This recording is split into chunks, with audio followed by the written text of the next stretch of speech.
17 हिजरी जो वाक़ियो आहे, जंहिं वक़्तु 61 साली पहुती असां बारिश जी दुआ कई। केरु फरमाए थो? हज़रत जाबिर बिन अब्दुल्ला रसूलुल्लाह जो जलीलुल क़द्र साहबी आहे। असां छा कयो? बारिश जी दुआ कई, लेकिन बारिश न थी। वरी बारिश जे लाइ ॿीहर दुआ कई, बारिश न थी।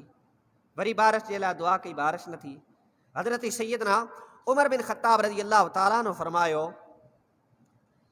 सुभाणे मां उन्हनि अज़ीम हस्तियुनि जे वसीले सां दुआ कंदुमि, जंहिंजी बरकत सां अल्लाह करीम मूंखे ज़रूरु बारिश अता फरमाईंदो।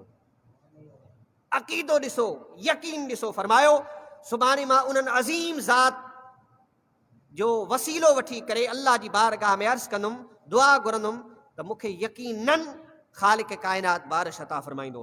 माण्हुनि चयो, कंहिंजे वसीले सां तव्हां दुआ कंदव?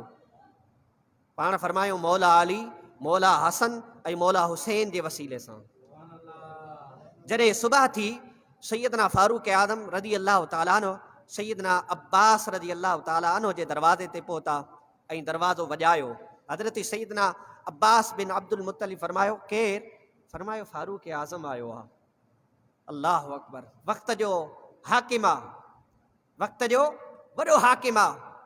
22 लख मुरबा मेल ते जेको हुक्मरानी करण वारो आहे, जंहिंजे अदल ऐं इंसाफ़ जे करे जानवर बि उन जे अदल खां ख़ौफ़ खाइनि था ऐं उन्हनि जे दिलनि में ख़ौफ़ वेठो आहे त असां किथे को अहिड़ो कमु न करे विझूं जो हज़रत उमर बिन ख़त्ताब रज़ी अल्लाह ताला अन्हु जंहिंजो अदल क़ाइम आहे, लिहाज़ा असांखे ज़रूरु सज़ा मिलंदी। अल्लाह अकबर। उहो जलीलुल क़द्र साहबी अॼु अहल बैत जे दरवाज़े ते आयो आहे। छाजे लाइ? हज़रत अब्बास फरमायो, कहिड़ो कमु आहे? पाण फरमायूं, ॿाहिरि त तशरीफ़ खणी अचो, असां तव्हांजे वसीले सां अल्लाह जी बारगाह में बारिश जे लाइ दुआ घुरंदासीं। हज़रत सैयदना अब्दुल मुत्तलिब रज़ी अल्लाह ताला अन्हु फरमायो, तव्हां थोरी देरि इंतज़ारु कयो। पोइ हज़रत अब्बास रज़ी अल्लाह ताला अन्हु ख़ानदान बनी हाशिम जी तरफ़ पैगाम मोकिलियो। सभु वज़ू करे आया, सुठा कपिड़ा पाए आया। जॾहिं सभु अची विया त हज़रत अब्बास रज़ी अल्लाह ताला अन्हु उन जे लाइ ख़ुशबू कढी, उन्हनि खे ख़ुशबू लॻाई। पोइ ॿाहिरि तशरीफ़ फरमा थिया। हज़रत सैयदना मौलाए काइनात मौला मुर्तज़ा रज़ी अल्लाह ताला अन्हु जन खे पंहिंजे साम्हूं रखियो। सभ खां इमाम हसन खे सॼे तरफ़, इमाम हुसैन खे खॿे तरफ़ ऐं बाक़ी जेका बि बनु हाशिम जे ख़ानदान जा ॿिया अफ़राद हुआ उन्हनि खे पोयां रखियो। पोइ हज़रत सैयदना फारूक आदम रज़ी अल्लाह ताला अन्हु जन फरमायो, असांजे विच में ॿियो केरु न अचे। अल्लाह अकबर। फरमायो, असांजे विच में ॿियो केरु न मिले, असां सां ॿियो केरु बि न हुजे, बसि ख़ानदान रसूल आहे ऐं सैयदना फारूक आज़म जी ज़ात आहे। पोइ सैयदना अब्बास बिन अब्दुल मुत्तलिब रज़ी अल्लाह ताला अन्हु नमाज़ी जॻह ते आया, अल्लाह जल्ल वाला जी हमद कई आहे ऐं अर्ज़ु करनि था, ए अल्लाह, तो असांखे तख़लीक़ फरमायो आहे, तो असांखे ठाहियो आहे, असांखे ठाहिण खां पहिरीं, असांजी तख़लीक़ खां पहिरीं असांजे आमाल खे तूं ॼाणी थो।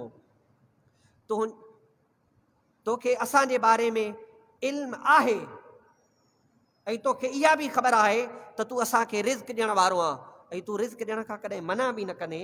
इहो बि यकीन आहे तूं ई बहितरीन राज़िक़ आहे, जीअं तो असांजे हर पहलू ते फज़ल फरमायो आहे, हर एतबार सां करम फरमायो आहे, हिन वक़्तु बि असांजे मथां फज़ल फरमा।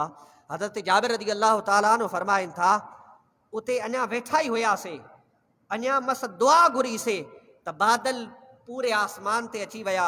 असांजे घरनि ते पहुचण खां पहिरीं पहिरीं असां बारिश में सभु जो सभु पिसी वियासीं ऐं अल्लाह ताला एतिरी बारिश अता फरमाई।